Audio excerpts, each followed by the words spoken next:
हम सोनी झा गोर लगै छी अहाँ समस्त मिथिलावासी के। हम आइ एकटा फूल छिटऽ के गीत लऽ कऽ एलहुँ हेँ। आशा करै छी अहाँ सबके नीक लागत तऽ लाइक कऽ देबै। हमर चैनल मैथिली गीत नाद के सब्सक्राइब कऽ लेब। धन्यवाद। सिया फूल छिटैले ठाढ़ जनकपुर कोबर में।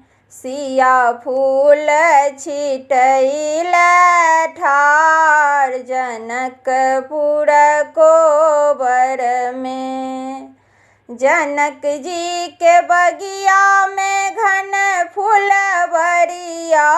जनक जी के बगिया में घन फुलवरिया। लोढ़लन सिया दाई फूल जनकपुर कोबर में। लोढ़लन सिया दाई फूल जनकपुर कोबर में। सिया फूल छिटैले ठाढ़ जनकपुर कोबर में। डाली में लोढ़लन सिया जाहि जूही फूल। डाली में लोढ़लन सिया जाहि जूही फूल। खोइछा में लोढ़लन अड़हुल जनकपुर कोबर में।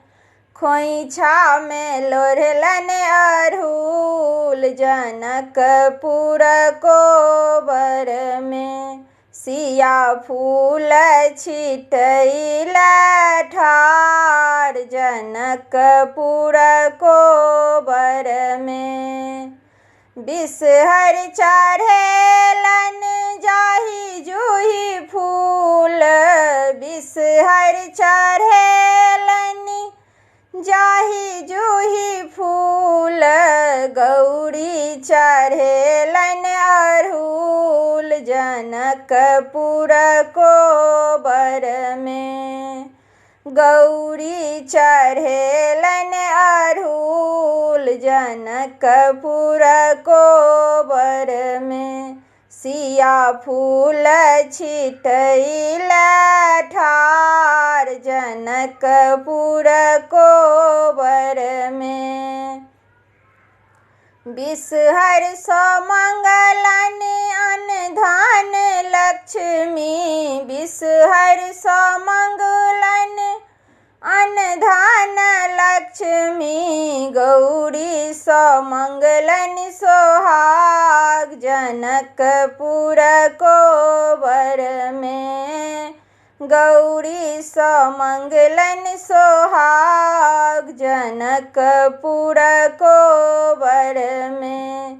सिया फूल छिटैले ठाढ़ जनकपुर कोबर में। सिया फूल छिटैले ठाढ़ जनकपुर कोबर में।